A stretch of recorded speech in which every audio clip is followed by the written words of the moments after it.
yang punya logika. Bagi yang tidak punya logika, skip aja. Drama KPK. Gagalnya novel Baswedan dan 74 orang lainnya dalam uji wawasan kebangsaan di KPK digambarkan sebagai seolah-olah bukti pelemahan KPK. Berkembang narasi bahwa uji wawasan kebangsaan adalah cara yang diambil untuk menghabisi para penyidik berintegritas yang telah membongkar berbagai kasus korupsi besar. Ini adalah seolah-olah bukti kemenangan kaum koruptor menghabisi secara sistematis perang melawan korupsi di Indonesia. Dan yang berada di belakang uji wawasan kebangsaan ini adalah Ketua KPK Firly Bahuri. Buat saya ini semua adalah tuduhan yang mengada-ada. Ini kan adalah ujian biasa saat sebuah lembaga menilai kapasitas, kualitas, integritas karyawan yang bekerja di dalam lembaga itu. Saat ini kita di Indonesia sedang menghadapi ancaman kelompok-kelompok yang mengancam NKRI. Kita sebut saja, ancaman yang paling menonjol adalah kelompok-kelompok Islamis radikal. Yang jadi masalah bukan cuma kaum teroris atau geng-geng preman berjubah ala FPI atau pengusung khalifah seperti HTI. Yang lebih menakutkan adalah upaya sistematis, terstruktur, dan masif dari kelompok Islamis radikal untuk menguasai lembaga-lembaga strategis di Indonesia. Mereka berusaha menguasai lembaga-lembaga pemerintahan, universitas, sekolah, kementerian, BUMN, kepolisian, TNI, dan termasuk tentu saja KPK. Informasi tentang kehadiran kelompok Islamis radikal di KPK sudah terdengar sejak lama. Dan ini membahayakan karena kelompok-kelompok ini dikenal berprinsip bahwa untuk tujuan agama apapun halal dilakukan. Jadi sangat wajar bila saat ini pimpinan KPK berusaha menilai wawasan kebangsaan para pegawai di kantornya. Bahwa ini diterapkan di saat pengalihan status para karyawan KPK menjadi aparatus sipil negara ASN ya karena momentum saja. Tapi berlebihan sekali kalau dikatakan adanya ketentuan dalam revisi Undang-Undang KPK yang menjadikan status kekaryawanan penyidik KPK menjadi ASN adalah bagian dari upaya sistematis terencana untuk menghabisi KPK. Penting untuk dicatat bahwa yang dinyatakan tidak lulus uji wawasan kebangsaan itu hanya persentase kecil saja. Yang ikut tes 1.351 orang dan yang dianggap tidak memenuhi syarat hanya 75 orang. Artinya cuma 5% yang tidak lulus. Celakanya yang tidak lulus ini berusaha membangun kisah drama tragis untuk menjelaskan mengapa mereka tidak lulus. Jadi narasinya bukanlah mereka tidak lulus karena dinilai tidak memiliki wawasan kebangsaan yang cukup, tapi mereka tidak lulus karena berintegritas. Yang lulus tidak berintegritas, yang tidak lulus berintegritas. Saya memang tidak tahu persis apa isi sesungguhnya uji tersebut. Tapi dari apa yang bisa kita dengar dari pengakuan peserta dan pemberitaan media, isi ujiannya sangat masuk akal. Ujian itu terbagi dalam dua bagian. Bagian pertama adalah semacam uji psikologis dengan pengukuran skala Likert. Jadi setiap orang diminta menilai sebuah kalimat yang diajukan penguji dan si peserta harus memberi penilaian dari sangat setuju, setuju, netral, tidak setuju, dan sangat tidak setuju. Dari jawaban si peserta ujian, penguji bisa memperkirakan kecenderungan psikologis orang itu ke arah mana. Beberapa contoh pertanyaan yang diajukan adalah penista agama harus dihukum mati. Nurdin M. Top melakukan jihad. Semua orang Jepang kejam. Kulit berwarna tidak pantas menjadi atasan kulit putih. Semua orang Cina sama saja. Jadi kalau si peserta menyatakan sangat setuju bahwa penista agama harus dihukum mati, sangat setuju bahwa Nurdin M. Top melakukan jihad, atau sangat setuju bahwa semua orang Cina sama saja dan seterusnya, orang tersebut bisa diragukan komitmen kebangsaannya. Ini sih tes psikologis yang sangat biasa. Selain itu, setiap peserta diwawancara oleh sebuah tim penguji dengan topik bahasan yang sangat beragam, misalnya soal organisasi Papua Merdeka, Darul Islam, PKI, HTI, FPI, Rizik Sihab, kebijakan pemerintah, narkoba, dan lain-lain. Dalam wawancara semacam ini lazim pertanyaan melebar kemana-mana. Intinya tim penguji berusaha mempelajari secara mendalam sikap si peserta dalam isu-isu yang dianggap terkait dengan komitmen kebangsaan orang tersebut. Jadi ini bukan ujian mengada-ada.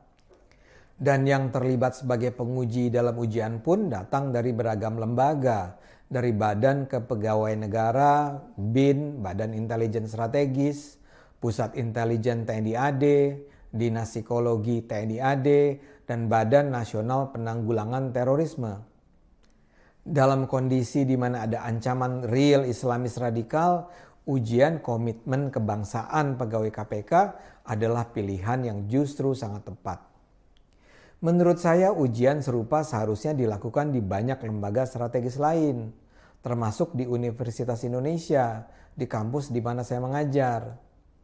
Jadi Novel dan 74 orang lainnya sangat mungkin memang memberikan jawaban yang dianggap menunjukkan rendahnya komitmen kebangsaan mereka. Masalahnya kemudian menyebar cerita-cerita yang seolah menunjukkan bahwa isi ujian tersebut dirancang sedemikian rupa untuk menghabisi Novel dan kawan-kawan. Novel sendiri di media menuduh bahwa ada permainan di belakang ujian tersebut karena yang dinyatakan tidak lulus adalah orang-orang yang berintegritas dan berkemampuan baik. Novel bahkan mengungkapkan sebagian isi wawancara. Menurut Novel, dia misalnya ditanya soal adanya orang-orang KPK yang liar, yang tidak terkendali oleh pimpinan dan yang bertindak sendiri-sendiri. Sekedar catatan, cerita ini sih sebenarnya sudah lama saya dengar. Jadi sudah lama tersiar informasi bahwa ada pegawai-pegawai KPK yang menggunakan data yang terkumpul di lembaganya untuk memeras orang-orang yang diduga terlibat dalam aksi korupsi. Informasi itu tentu saja belum tentu benar, namun itu adalah sebuah isu valid untuk ditanya dalam sesi wawancara tersebut. Tapi alih-alih menjawab, Novel malah menguliahi para penguji. Kata Novel, saya kutip ya, "Saya sudah dengar itu sejak lama, tapi Anda sebagai pewawancara mengapa termakan isu itu? Coba Anda suruh informan Anda untuk mengkonstruksikan tindakan yang liar begitu. Coba gambarkan tindakannya apa. Harus konkret, coba konstruksikan. Saya pastikan Anda gagal. Kenapa? Karena itu hoax." Terlihat betapa arogannya Novel. Kalau itu pertanyaan sampai diangkat oleh tim wawancara dari beragam lembaga terhormat yang tentu saja sudah memperoleh informasi mendalam tentang kondisi KPK, itu pasti bukan pertanyaan yang hanya mengandalkan hoax. Tapi alih-alih menjawab dan mempertimbangkan bahwa kemungkinan itu sebenarnya ada, Novel malah menyerang si pewawancara. Novel juga bicara kepada media bahwa dia tidak lulus karena dalam wawancara dia memang mengkritik kebijakan-kebijakan pemerintah yang merugikan masyarakat seperti Undang-Undang KPK, Undang-Undang Omnibus Law, atau Undang-Undang Minerba. Novel lantas menyimpulkan sendiri bahwa dia mungkin dinilai tidak berintegritas karena mengkritik pemerintah. Begitu juga di media menyebar berita bahwa dalam wawancara ada peserta yang mengaku ditanya apakah dia membaca doa kunut dalam sholat. Kemudian ada pula pertanyaan, Islamnya Islam apa? Atau pertanyaan, apa sikap peserta kalau anaknya nikah beda agama? Karena diberitakan luas, sejumlah pihak sudah mengecam uji komitmen kebangsaan itu. Majelis Ulama Indonesia misalnya mempertanyakan mengapa soal doa kunut sampai ditanyakan, karena itu adalah bagian dari kemerdekaan beragama. Direktur Pusat Studi Konstitusi Pusako Universitas Andalas bahkan mempertanyakan mengapa peserta ujian ditanya soal FPI dan Rizik Syihab. Itulah yang saya sebut drama. Kalau penguji sampai bertanya soal kunut, itu bukanlah dalam konteks menilai benar atau salah. Pertanyaan itu disampaikan untuk menilai orientasi keagamaan peserta. Mereka cenderung berorientasi modern yang cenderung mengabaikan doa kunut atau konservatif yang mewajibkan kunut. Segenap pertanyaan itu dirancang untuk mengukur seberapa tinggikah komitmen kebangsaan seseorang. sama sekali nggak ada hubungannya dengan memperlemah KPK. Kok bisa-bisanya novel mengabarkan bahwa yang tidak lulus adalah orang-orang berintegritas? Tapi pada akhirnya kita maklumi sajalah kemarahan novel dan kawan-kawan. Petualangan novel dan kawan-kawannya di KPK sudah akan berakhir. Dalam kondisi tersudut, mereka berusaha memobilisasi dukungan publik. Mudah-mudahan tidak banyak orang yang termakan dengan drama mereka yang tidak lulus ujian. Kita dukung terus langkah pimpinan KPK membersihkan gerakan Islamis radikal di dalam tubuh lembaga yang sangat kita butuhkan ini. Mari kita terus dukung KPK dengan menggunakan akal sehat. Karena hanya dengan akal sehat, negara ini akan selamat.